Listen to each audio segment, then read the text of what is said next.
Hello, my name is Rob. And my name is Emma. Welcome to this episode of Hope and the City. And this week we're talking about friendship. We felt very prompted following Abby and Amy the other week and Liam last week to have a think about what that meant for us and in our lives and the example that we can set in friendship for others. Yeah, certainly. I mean, they both talked about journeying with each other, Liam having people that journeyed with them.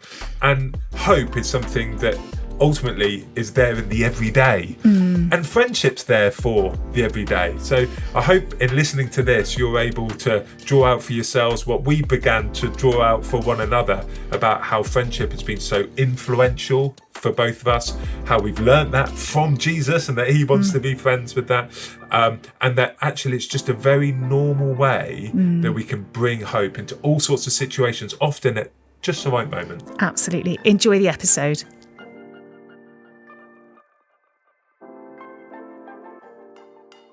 Hi, my name's Emma. Yeah, my name's Rob, and welcome to another episode where we're going to be, I think, reflecting on some amazing things that we've heard over the last few weeks.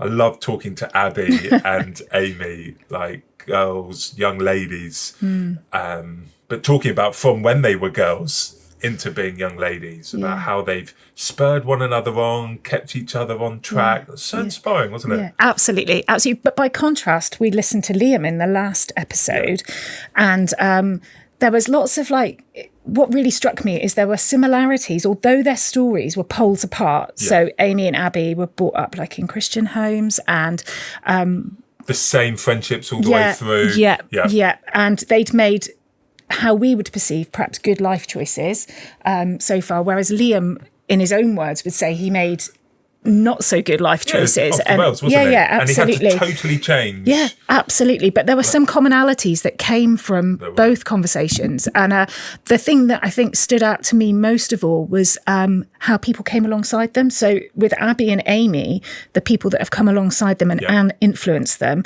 and the choices they make and who they allow to influence them as well. That was a big thing, wasn't it? Because we talked about social media.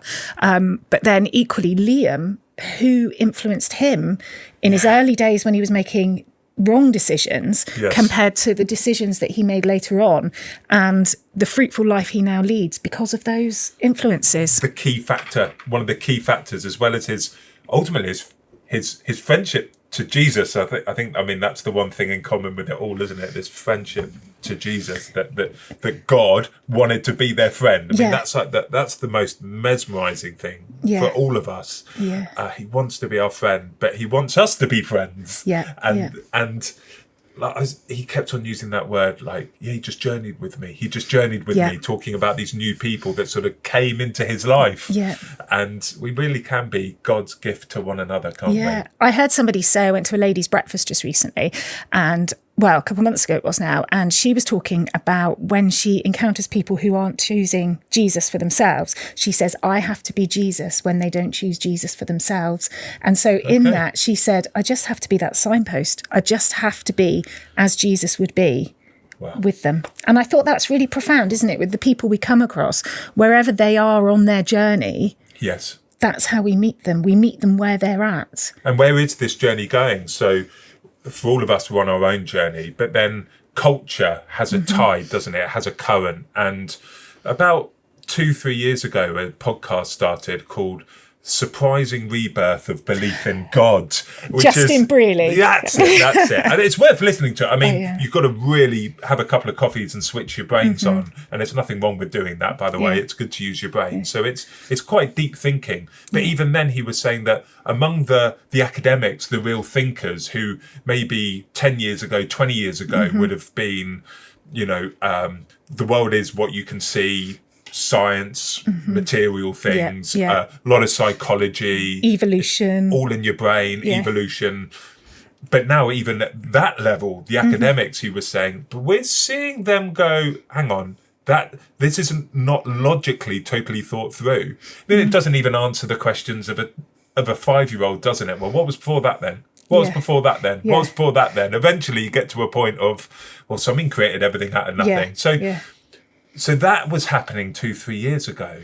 But you've been noticing in some of the media, but on the ground, we've both been noticing that it's happening on in culture. Yeah, absolutely. Absolutely. I'm just going to tell you this funny story from this morning. It's not so much a funny story, but I was sat, and I was just twisting my arm side to side like that. Okay. Right. And I was thinking, you know what? If I was mechanical, I would only be able to lift my arm up and down and side to side. But look, we are designed and made in such a way that I can rotate my wrist completely round. Now, that can't be made like in... Do you know what I mean? I know it sounds really bizarre, but it just suddenly occurred to me, only God could have created something like that. Oh, it's... Do you know what I mean? And like the use of our hands and our fingers. And so intricate. Yeah, I was just blown away. And it doesn't have to be so intricate, and it doesn't have to be so beautiful. I took a photo of a moth this morning. I'm getting some youth around, I'm a youth worker, work with kids, and we're doing a big fire pit this evening. And the fire pit obviously hadn't been used for a bit, and I lifted the lid. Inside was this moth that was black and neon red. Whoa. It was just amazing, but it's just... Everyone now, whether it be the academics, whether it be... We're beginning to go... Were we really so blinded to the obviousness of living in a world that's just been created by a being so powerful and generous and that is communicating all the time? It's constantly communicating, here I am, this has purpose. Yeah. And I think where society got to previous to that, which is 40 years of, no, it's okay, we've got this, we're humans, we just need to get our heads together and work it out. Yeah. And actually that ended up in a really bad way overall, I would say. Yeah. Technology went on the up, mental health went on the down. It's like, we're not sorting out the human condition here, guys. Suddenly now everybody, culture is now turning its tide. Now that does not mean that everybody is now saying, yay, Jesus, let's run off to church. But there are signs. Yeah. Particularly like in the younger generation. I was reading The Quiet Revival just recently. I don't know if you've read it. It's the new article from the Bible Society. I think it maybe came out in April this year. The Quiet Revival. Yeah. And it's, you can download it for free. So you can go on the web, you can go onto the Bible Society website and download it. And really they've done, reading. it's brilliant. They've done a lot of research with the younger age group, sort of, I guess, probably 15 to 25 young adults. And they just said there is this hunger for the truth. And in that age group, it is the biggest amount of increase of church attendance at the moment. And it's actually, very big increase as well, isn't it? It's like tripled or something like that, Yeah, it might isn't even be more. It depends on the particular age bracket. But I think what is interesting, use the word a hunger for the truth, because I think when I came off drugs, for example, I was living in a time where I began to see people change from atheism to an openness to spiritual things.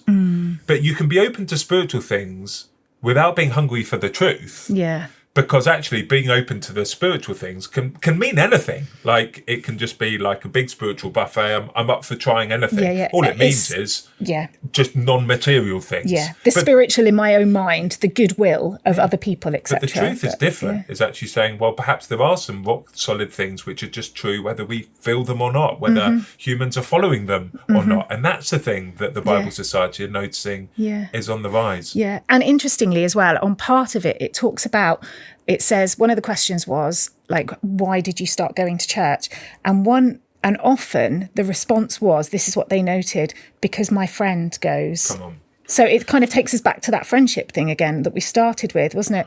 That actually the impact of friendship is huge. I read a book just recently. It was Mark Greenwood, who's an evangelist, and he's got a book called Big Yes, Little Yes, Healthy Maybe. And he talks about helping people move along that journey from unbelief to belief. And he said, actually, it's not always immediate. We've got to be playing the long game. Yeah. We can't be just like, this is, turn or burn. This is Jesus now. Because you've got to meet people where they're at, and it's got to be that long game. We can't do it. You want people to discover it rather than just be told it. So yes, they're hungry for the truth, but the truth is a person. So Jesus said, I am the way, the truth, and the life. He's a person. And that really changed my thinking as to what the truth was. I thought it was just a list of things, of almost information that is true, yes or no. Yeah. And it isn't. He is a person, and whatever he says is true and right. And he has spoken through the ages, and he continues to speak. Yeah. And I think where friendship is so important, coming back to your point before about almost being Jesus in those situations, is to say that truth also needs to be embodied in a person. So, and hope needs to be embodied in a person. So they might see in you a friend of yours who's going through a tough time or whatever it is, see you and notice, well, Emma's gone through a tough time. And yeah, obviously she's having her moments, but she seems to be doing it in a slightly steadier way than other people who I've seen go through tough times. Or, yeah, we're all dealing with difficult people. But I just noticed that when people wind up Emma, she seems to respond to it differently. Or if she responds to it the same, a day or so later, she seems to try and clear up a mess slightly quicker than other people. So hope and truth are things that we make visible and we make them viable when we see them in a person. Yes, we can read it in the Bible. Yes, Instagram is brilliant now that there are so many cool things out there just explaining why the Bible stands up to the test of reason and scientific discovery and archaeology and all these things. I love all of that. But often it's our testimony, which is us being able to say and to demonstrate, I really trust this guy, Jesus. He's alive. It's the knowing, isn't it? And the experience. That's two things that really stood out from what you were just saying then. The knowing and the experience. So I think, before people wanted very defined kind of parameters to things. They wanted it like in a box. Do you know what I mean? Whereas now I think experience, people want an experience of Jesus. They don't want to just read about him. They want to know him. Yes. So I think that's the experience of knowing, because as Liam said, do you remember in it, he talked about this peace? Somebody prayed for him in the church. What was the guy called? Well, it actually made a difference. Phil was this guy, Phil Langdon, who journeyed with him. He's a good lad, Phil. And he prayed for him in the church, and he said, I don't know what happened, but he said, I walked out of there, and for 20 minutes, there was a feeling of, he said, I didn't realise it was peace at the time, but he said something just happened. And he said he went back to his normal life, and that feeling kind of evaporated. Yes. And it disappeared. Needs topping up, doesn't it, from time to time? Absolutely. So that was the experience of it. But there's also the knowing it, in the deepest part of yourself, that actually there is no other alternative. This is the truth. I know to be true because Jesus has promised, do not fear, trust me, or ask me, or pray to me, and I will blah, blah, blah. Now, you don't know that to be true until you put it to the test. So, in prayer, in thanksgiving, give all your requests to God, and the peace of God will then sort out your thinking and quieten your mind. That's a promise in the Bible. How do I know that's true? Because it says it? Yes, but also because when I went through that really difficult time, and I got on my knees and I prayed, or I shared it with my mate, and Phil or Emma, whoever it was, prayed for me, it was confirmed. Yes. It was confirmed. And those experiences build up over time of a relationship with the truth. Who's a person. So what things stood out to you, Rob, from the interviews that we've done, particularly with Liam and Abby and Amy this last few times? Yeah, I mean, I love this thing that we call church. Abby and Amy said, I was brought up in church, and we talk about Christian things, and I love that.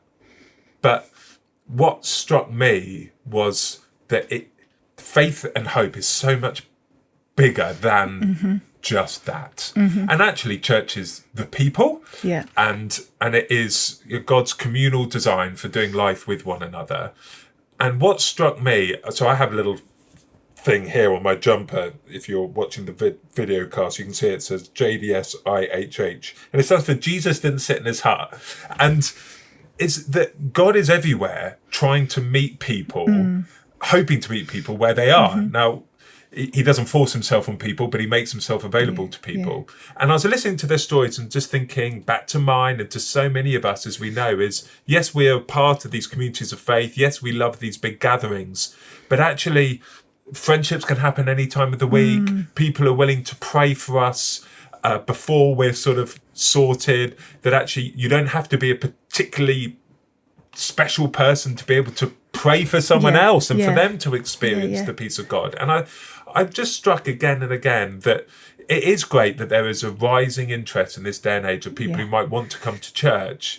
But let's not ever forget that actually all of us are called to go outside of this the more structured church activities, if you like, to share hope. And from my experience, Emma, actually, when we do that, Jesus seems to be there in an almost more powerful way than within some of the more gathered, structured stuff that we normally call church. That's not to say he doesn't turn up there. He does. He's great. We take bread and wine every week, and we believe he's there with us. And now we read the scriptures together. We worship him. We believe he's there. Yeah. But Jesus is a missional. God is on a mission, isn't he? Yes. And so when we join him in that, when we take hope out to our friends, I think very early on in my sort of experience of Jesus, I wanted to tell some of my mates. I didn't say come to church. I just told some of my mates. Yeah. And I remember one moment where I really felt that I wanted to pray for them. And it was so weird, Emma, honestly. But this stuff actually still doesn't come natural to me. Yeah. And I said something like, yeah, that's a big deal, mate, who's telling me something's gone in his life. I feel like I want to say a little prayer for you. Do you mind? I was sort of like half looking out my eyes, squinting. And he went, you know what, then? And I went, yeah, Jesus, you know what's going on. It sounds like a big one. But like, please help him, give my mate some peace and show him that you love him or something. Yeah. And then sort of dared to open my eyes and look at him. And it's just tears coming down his cheeks. And I thought, this is so good.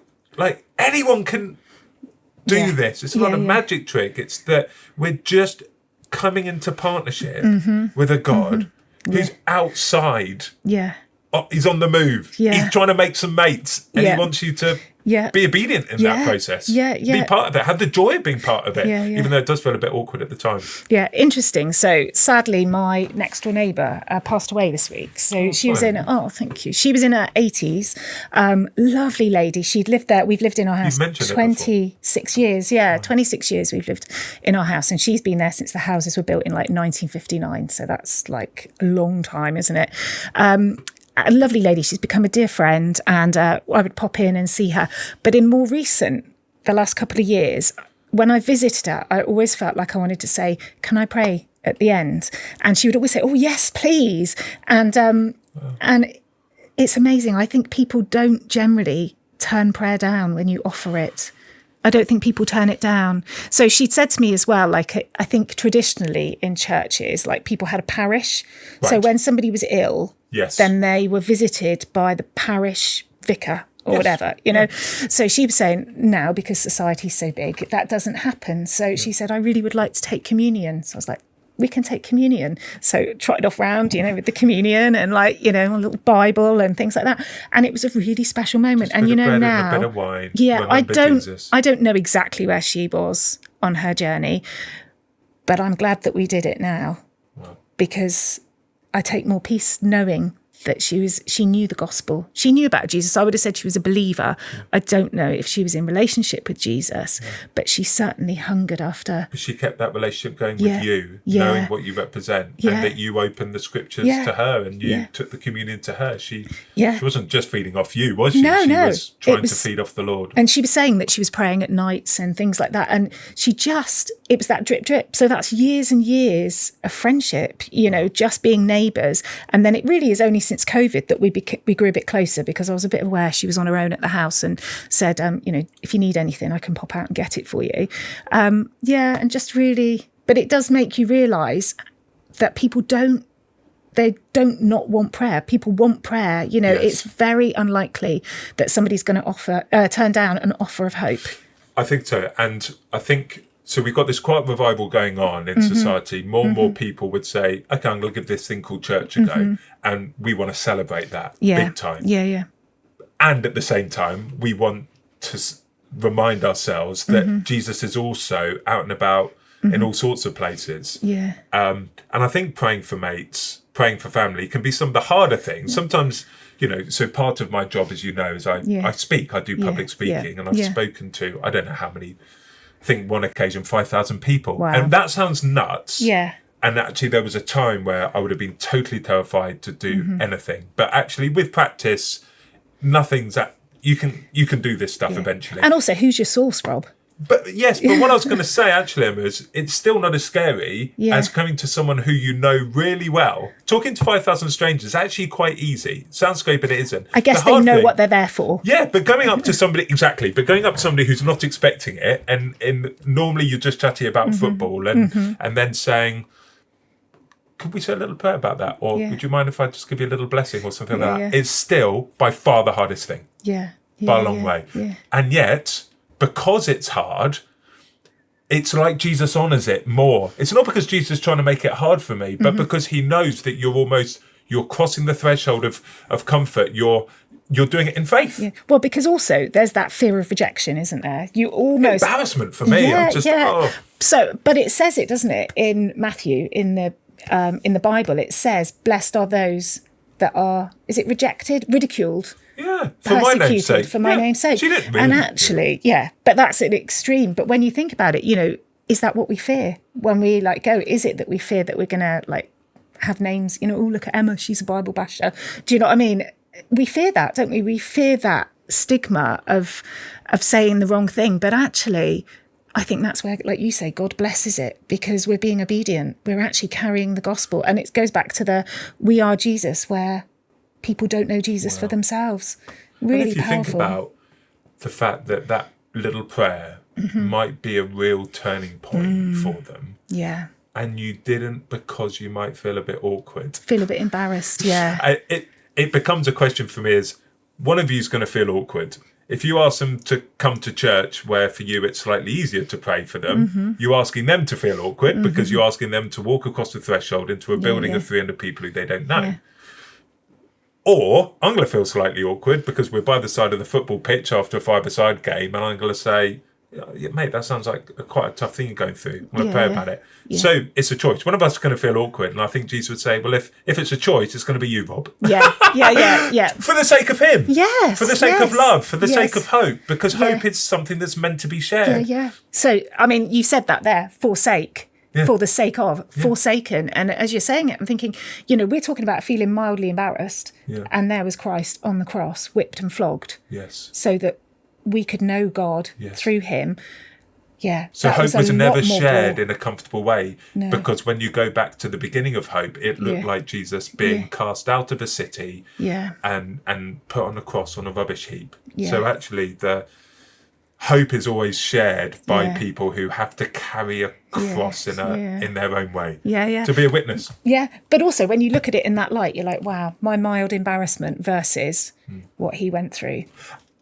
But also knowing, Scripture says that for the joy set before him, he went through the cross. And actually, the other side of that slightly painful experience is always the joy. And I remember, so it's my son's birthday today, but I remember waiting outside the hospital, just about to go in, and my mate had given me a lift to the hospital. He's about 70 at the time. He'd been in the music industry all of his life. And we'd always had sort of slightly deeper conversations than I'd had with other people. But in this moment, I felt the Lord say a little prayer for him. Okay. We don't have that level of relationship. And he wouldn't have called himself Christian, but he was open to spiritual things. Yeah. And I just went, mate, thank you for giving me a lift, but I just feel like I want to give you a little prayer. Is that all right? And he went, you're all right. And it was the same thing. And I just said what was a really rubbish prayer in some sense. Yeah. I guess what I'm trying to get across is you don't have to be an expert to do this. And I just said, Father God, help my friend, and may you know that you're really powerful and you love him. Yeah. Amen. Yeah. Same result. He was just there weeping, and in the car he went, Rob, something really touched me then.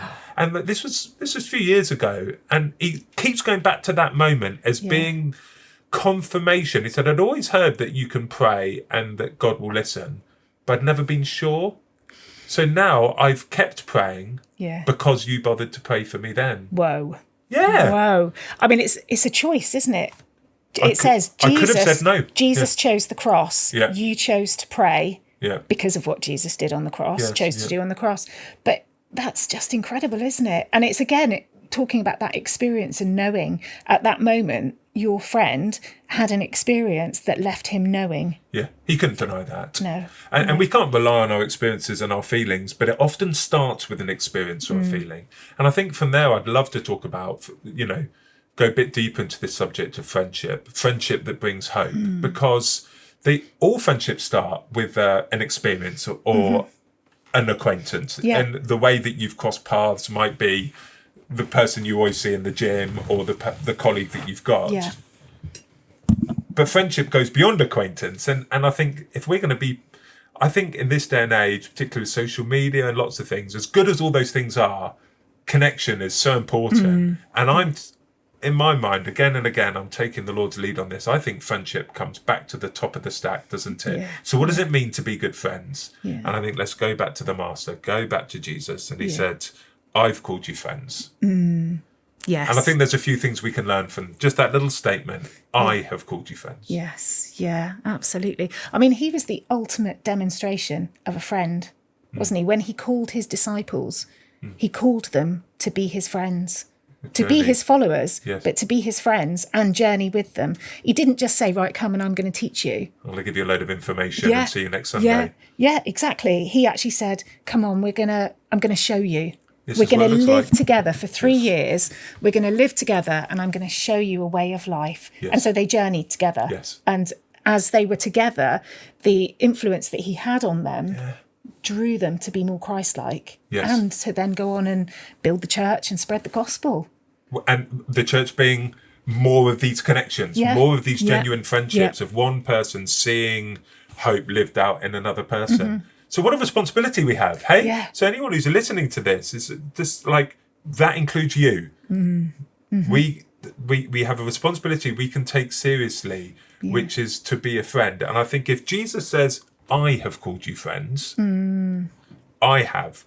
First of all, let's always be open to the surprising nature of who he might have in mind in terms of our friends. Because if Jesus calls us friends, it's like the God of the universe's son and little old me. That's a surprising relationship. And therefore, why should I be surprised if he wants to then link me up with somebody who I wouldn't normally, in my mind, click with? Somebody you've not got anything that you would expect to have in common with. But don't you find those friendships as well are the ones that colour your world so much more? It's because rich, isn't it? Yeah, because you learn to I don't know, you just you open your eyes, don't you? Those blinkers are removed rather than just mixing with the same people or just people that are like yourself. So you're all we see the world this way and we believe this way. The more people and the variety of people actually gives us a better view of the world. It does. And if he then says, I've called you friends, but then you could emphasise the next word, which is I have called you friends. And I think the other thing that moves us from acquaintance to a friendship, and if we're saying friendship is the best context for hope, I have called you friends. He's just saying it's just a done deal. It's a commitment that he's made. And actually, I can think of some of those people who, when I first met them, I thought, I don't think they'll probably be my friend. And then 10 years later, they're some of your closest friends. How did that happen? Well, at some point, you just sort of both made the commitment to it. And yes, there's seasons where you come in and out of each other's lives, but you sort of obviously cross the line. And I think that the little takeaway for me is if you do have those acquaintances, taking the initiative for the second or third thing, it's easy to say, let's go for a coffee and just leave it at that. But I think then just follow it up and go, let's do that again. It's amazing. You can move from acquaintance to friendship just with that commitment. But it's journeying, isn't it? Yes. In that. So you're saying about the friends where you think, oh, we've got nothing in common. We're poles apart, completely different outlook on life, see things completely different. Our circumstances are different, jobs are different. They don't believe, I believe, whatever it is. But actually, when you do that journeying, there's something about it where you impact other people's way of living and they impact yours as well. And you're journeying. You then journey time together and that lived life together impacts, doesn't it? Because things will come up. It doesn't take long before with Amy, Abby, Liam and Phil, something will happen and then you've talked about it, you've helped one another through it. And that is it's a bumpy bit you went through together and like Lego, bumpy bits stick together. And but then Jesus says, I've called you all friends. Yes. And I think that's a great reminder. So when I first moved to Plymouth, if I'm honest, I found Plymouth a difficult place to break into. Right. I felt like everyone knows each other. They've known each other for 2-3 generations. Whereas when I lived in London and Oxford, there's history. People have got history. And it's not as transient as other cities. They've lived here for generations. Quite hard to break into. And there was a feeling that, okay, so who are we actually going to meet? But I think what I'd love to remind people of is never take the attitude, well, I've got, it's hard enough to keep up the friends I've got. I've got enough. I think what Jesus teaches us is he hasn't yet filled all the seats around the table. Just leave a space, see what happens. And if he puts someone else in your life and he says this could be your next friend, you just got to trust him on that. And trust that he's also going to give you capacity for to enjoy your other friendships. Yeah. But also, the other thing I would think is important as well is we all need to be a little bit proactive. Yes. So we can't just sit back and say, right, well, I'm just going to let friendship come to me. It does involve, because what did you do in order to make friendships? I guess you perhaps joined places or went places. Get some interests. Yeah. Exactly. You need to be a little bit proactive in that, don't you? Even if it's walking your dog and chatting to somebody that you're walking with your dog with, you do need to be out there. And it feels hard. And I know there's people who will say, well, I'm really shy and I'm really introvert. And the idea of chatting to people is like my worst nightmare. Yeah. But it only has to start with a hello or a good morning. I think so. And there's not everybody out there wants to talk to somebody who's really in your face and gregarious. So there's always somebody for somebody. Yeah. And that's what I love about this thing that Jesus calls church, is it takes all sorts to reach all sorts to connect other people. Yes. And actually, some of the loneliest people I know who've told me that they're really lonely are the people I assumed were really sociable. Yeah. But everyone else looked at them and thought, well, they're so sociable, they've probably got all the friends that they need. Yeah. So we can't make these assumptions, actually. No. It's okay to be quiet. Yes. And it might be that there's somebody else who'd be really good for you to talk to. But I think making the effort is a big one, because it can get hard in friendships where you feel like it becomes one-sided. Have you ever sort of experienced that and how you deal with that? Where I'm like the one saying, shall we meet up? Yeah. But then equally, if I'm honest, I think there's probably people that would think that about me. And they would like message and say, oh, it's been a while. And I'm like, yeah, I know, I really meant to get in touch sooner. And life just gets busy, doesn't it, with like family and other commitments. And it is really hard sometimes when it's one-sided. But I think it's knowing as well that it's not a rejection, that it's actually just that person is perhaps a little bit busy and overwhelmed. So, and they might need you to just keep reminding them that you're holding them in mind. Yes. It goes a long way, that, doesn't it? Hey, been thinking about you. How are things going? I just think that goes a long way. Yes. People are interested in your life, even if you don't see them all the time. I think it's really good to remind them that you're there, and it just opens that door, doesn't it? I mean, the other thing I would say as well with friendship, when I look at the friends that I've got and the deep friends, there's the friends that I do life with and that I'll continue to do life with. And there's the friends that you'd grow close to for a season, but in whatever kind of friendship it is, or even if it's the transient ones, because we go to the same exercise class or whatever it is, it's because you are honest and vulnerable that those deepening connections come. And I mean, that doesn't mean to be honest and vulnerable and spill out over everything, because we have to have wisdom in that, don't we? People have to know that we can, or we have to learn who we can trust and who we can't trust. And we don't want to burden everyone else with everything. Like, that's just not fair. They've got their own stuff. No, that's it. But in those friendships that grow deeper, they're probably the ones where I've been that little bit more vulnerable and that little bit more honest. But in saying that, I think when I am, it gives that person permission to be as well. Okay. Do you know what I mean? Like, if I say, oh, you would like say to me like, oh, how's your week been? I could do the whole, it's been great. Or I could say, actually, I've had a couple of struggles this week, or, I was really sad because my neighbour passed away, or, that kind of thing. And then all of a sudden we're having a real genuine conversation. And when I say that, automatically there's a connection. Wow. Isn't there, in that moment? I think more so than if I'd have just said to you, I'm fine. I think Jesus then goes on, straight after he said, I called you friends, to explain why. Mm-hmm. And he says, I call you friends because I've told you my business. I think he actually says my Father's business, but it's just, I'm letting you into my world. Yeah. So I think there's, I've heard the analogy, lots of people have probably heard it, about the snooker balls. Like, often we go around, and when you're playing snooker, the balls like touch and move on, don't they? Click, click, click, click around. Yes. Are we doing that? Hi, you all right? Yeah, I'm all right. How are you? You're all right? You're all right? Yeah. And we move on. And actually, why don't we stop and just say, oh, yeah, I'm okay today. Yes. But I had this yesterday, or I'm a little bit worried about the dog or the kids, or, things have changed at work. And it, like we say, it doesn't have to be spilling everything, but it's just being real, isn't it?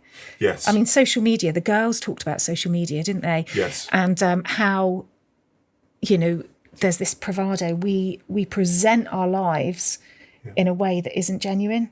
There is that sense, this polished life. Yes. And nobody has polished lives. No, it's not a connection. No, It's not. It's false, isn't it? It's not It's not genuine.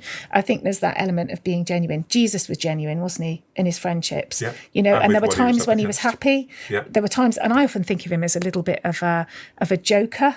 Like I think he had a jokey, funny sense of humour as well.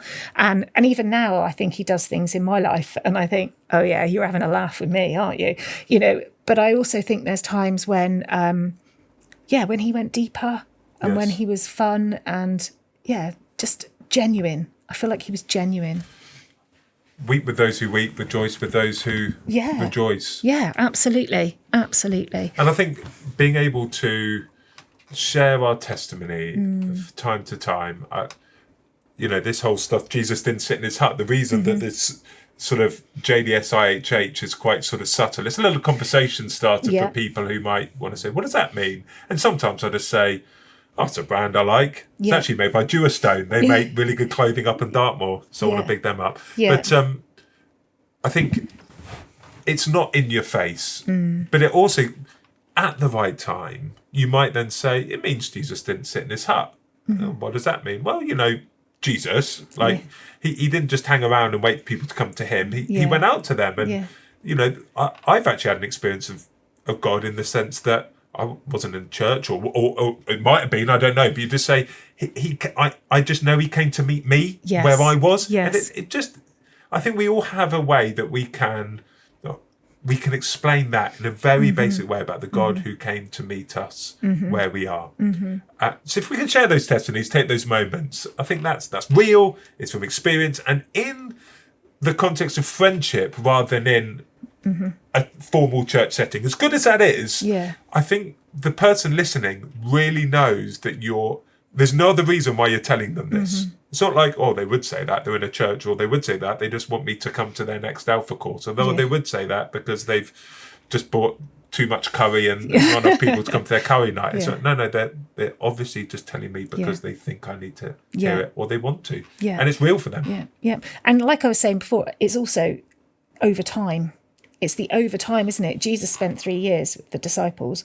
So it's over time. So you might have that conversation, but it's then that continued living and demonstrating, isn't it, that has such an impact on people. We had I love sort of pictures and things, but somebody shared a picture that they were given when they were praying or something. And it really helped me interpret this a little bit. And it was of a ball that had been thrown into the sea. And, when you kick a ball in the sea and then you're like, I don't want to go into the sea. Don't want to get my shoes wet. Yeah. So you're waiting for the ball to come in. Yeah. And waves would come at this ball and pick it up for a bit. It looked like the ball was getting closer, but then the wave would go past the ball, leave it out at sea, and it would just stay where it was until the next wave came. And sometimes it looks like the ball's almost going backwards on the back of the wave. Yeah. But actually steadily with each wave, it is coming in. Yeah. And the picture really helped encourage me that whether it be with our friends, whether it be with our colleagues, whether it be with family members that we're praying for, and we should be praying. I think whether we're praying with them, which is a real step, but do that. Yeah. But we should all be praying for our friends that we want them hope, peace. Come on. While we're doing that, we see times where they really seem to be coming out of their shell a bit more, or saying, no, I too, my spirit's lifting a little bit, and then they seem to go a bit quiet. And it's being okay with that rhythm of it, isn't it? Not forcing it when it's not happening. But also when there is a bit of a crest in the wave, just sort of going with that, a momentum, go with that while you can. And does that make sense? Yeah, I think that makes great sense. I think about my own friends or family who are not believers, or are believers but aren't Christians. And to define that is like they believe that there is a God, but they're not following God. Right, and they're not, they don't worship him as their Lord and Saviour. So they might believe that God exists, that Jesus exists, but they're not really finding out much more. So I've had quite a few experiences like that, really. So friends, and where it seems that they go quite a way back out to sea, and then you think, they're almost there, they're going to do it. No, and they go back out. So, but sometimes it's a conversation. Game, like and absolutely. And even in my own, when I came to faith, I think about my good friend Emma, another Emma actually, who we were like 16, 17, and we just had conversations and we had a lot of fun, and we went out and we did all the things 16, 17, 18-year-olds do. And Emma was always very like not restraint, but like self-controlled. She showed a self-control in things. So when you say all the things that 16, 17 ages did, she knew what her limits were, exactly what she that. was comfortable with doing. Absolutely and it that. was Absolutely godly, that. wholesome. But we had a good friendship. It was fun. You know, it was really good friends. And we had conversations that were speckled, like kind of throughout that. Yeah. So very much that journey of being the ball on the sea. And then Emma actually moved away to go to Cardiff to do her teacher training. And I stayed in Plymouth. And what's hilarious is then I started my nurse training and a friend moved into a nursing home and she was a Christian, my lovely friend Tina. And so then she continued the journey with me until I became a Christian. So, just really interesting that God never takes his eye off. So the first Emma wasn't actually there when the last wave picked up the ball and crashed it into shore. It was but Tina, she was a key part of that. Absolutely. She was a long part of that journey. And just actually, I think I'd grown up in church and gone to Brownies and done Sunday. Was it church parade, isn't it, that you do when you're in Brownies Girls once a month? Brigade. And all that. I didn't do Girls Brigade, but I did do Brownies and I went to CV primary school. So I knew I knew Yes, very stories. different to the new generation. Whereas it was only like later that there was something different and the actual realness of knowing that God was real, if that makes sense. There was actually an experience where I knew he was real. And that came quite a lot later on. But I remember in our conversations, there was something that stirred up inside me. And while I would know now that it was the Holy Spirit at work inside me, I didn't know it at the time. But I was like, what is this feeling that's inside? But it was journeying. So both with Emma and with Tina, it was a journey. It was years and years. It wasn't like just a couple of coffees. It was years and years of just pursuing a lovely natural kind of friendship and journeying through life together that did it. So I think that'd be a great thing for us to all think about, wouldn't it? Is to, first of all, and I'm sure we all are, but be praying for our acquaintances, our loved ones, investing in those relationships and those friendships, being that consistent, godly friend and presence in people's lives, drawing all the time, like you say, on the resource, on God, so that we can just be that bit steadier or that bit quicker to apologise if we're not, because I think that hope and truth has to be visible and viable. You have to see that in a person. Take up these opportunities to pray for someone. I think to pray with them, I think is just, it sounds scary, but what's the other side of it, potentially for them, far outweighs any little bit of awkwardness you might go through. Offering to pray for someone, what's the worst they're going to say? No thanks. Yeah, I mean, as you said, I've never had that in my life. No, I've never had somebody say no thanks. Whenever I've said something as simple as, I'm just going to say a bit quick prayer about that. Is that okay? They've always said, yeah, sure. Or something like, all right, mate. But do you think that's because you're in relationship with them anyway? I think, relationship helps. They trust you. I mean, the thing is, sometimes this might be someone who I've met in a shopping mall.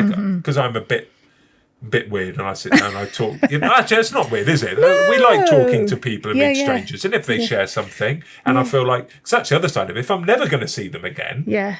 Nothing to lose. Like, I've got nothing to lose anyway, so you might as well just say a little prayer. I think for me, the better the relationship, sometimes the harder it is to pray for them, because it just increases the stakes of awkwardness and embarrassment. So that's my cross to bear, and I've got to get over it. Sorry, that was your second point. Were you going to make another point? I don't know.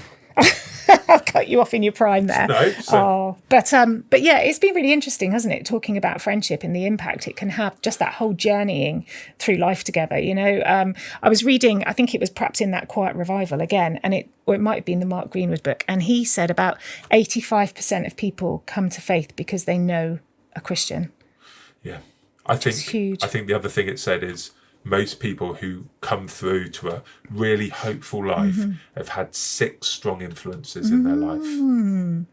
So again, it's all part of this responsibility, the privilege, the joy of being there for a season, for being there in the long haul, and for taking those moments. Like more and more, Emma, I've realised that hope is something that's shared in moments. We want people to know information's drip fed over time, but there's the moments that are just right for somebody, and if you're close there in friendship, then you're much more likely to be positioned at the right time to take that moment. And that moment might be when they come to church, whatever that means. but a lot of the time it will just be because you were there. Yeah. Fabulous. Oh, well, thanks ever so much, Rob. It's been a great conversation, as always. Yeah, it always I is. Really enjoyed it.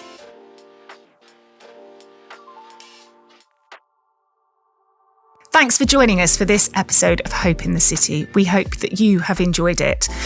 If you have, please like and also share, because it might be that somebody else needs to hear this, and it would be helpful to them too.